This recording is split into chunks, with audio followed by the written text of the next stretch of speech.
कोई शेक्सपियर और कोई लॉन्गफेलो और दुनिया का कोई भी ऐसा लेखक नहीं है जो हमारे कालिदास, श्रीहर्ष, वाग्भट्ट, इनका महाराज कोई साहित्य में इनके समकक्ष भी खड़ा हो सके। कालिदास के कोई समकक्ष खड़ा हो सके? है कोई? ये शेक्सपियर खड़ा होंगे? कहां से खड़ा होगा बेचारा शेक्सपियर, जो ये कहता है sympathy is better than gold, sympathy is better than gold, and how is it possible? Sympathy चाहिए तुमको गोल्ड? अच्छा, मैं आपसे पूछता हूं, आपको सहानुभूति चाहिए? अरे ये लड़का है कि गया? समृद्धि ज्वेलर्स वाला है कि भाग गया? गया। हाँ, उससे पूछते कि तू बता बेटा कि तेरे को हम सिंपैथी दें कि 1 किलो सोना देकर हमारा सोना दे दो, सिंपैथी क्या करेंगे? तो कहता है sympathy is better than gold. कहने की बातें हैं साहब, सब बदल गया है, गोल्ड चाहिए। परंतु आप जब अपने लेखकों के, अपने उन महान आर्ष ऋषियों के बारे में पढ़ेंगे, अब तो कंप्यूटर के लिए सबसे अच्छी भाषा संस्कृत हो गई है और आपकी कोई गलती नहीं है। मैं हाथ जोड़कर, आप कभी मेरी बातों का थोड़ा भी क्षोभ मत मानना, आपका कोई भी गलती इसमें नहीं है। इसलिए कि ये दुनिया बाप बड़ा ना भैया, सबसे बड़ा रुपया का है। जहां रुपया मिलेगा मनुष्य जुड़ेगा वहीं पर। आपके संस्कृत को दबा दिया गया, संस्कृत की भाषा को हटा दिया गया।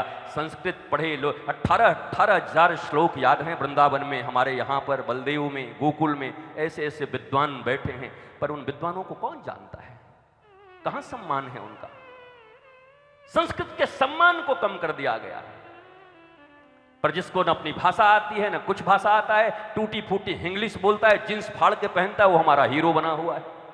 मेरे भारतवासियों, जब तक आप ईमानदार लोगों का और अपनी संस्कृति मानने वाले लोगों का, संस्कृत में विद्या अध्ययन कर रहे लोगों का, भगवान देवी देवताओं पर विश्वास करके अपने जीवन को सुंदरता से जीने वाले लोगों पर अगर आप आस्था नहीं करोगे और उनका सम्मान नहीं करोगे तो कुछ भी बोलते रहो। अगर लंपटों का सम्मान होता रहा तो दुनिया में लोग लंपट ही बनना चाहेंगे, कोई भी विद्वान बनना नहीं चाहेगा, कोई भी भारतीय संस्कृति से जुड़ना नहीं चाहेगा।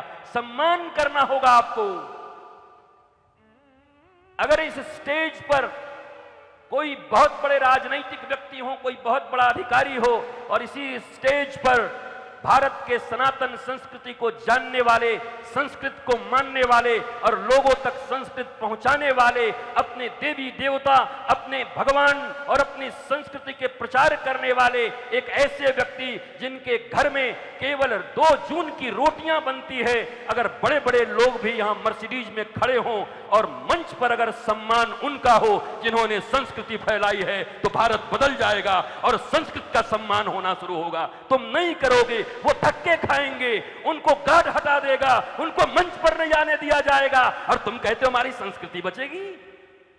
सम्मान करोगे तुम कुसंस्कृति वालों का, सम्मान करोगे तुम उन बिलायती बोल वालों का, देशी मुर्गी बिलायती बोलों का, और तुम सपने देखोगे कि एक दिन भारत सोने की चिड़िया फिर बनेगी, एक दिन भारत विश्व गुरु फिर बनेगा। कहां से बनेगा? सपना देख रहे हो? विश्व गुरु बन जाएगा? विश्व गुरु?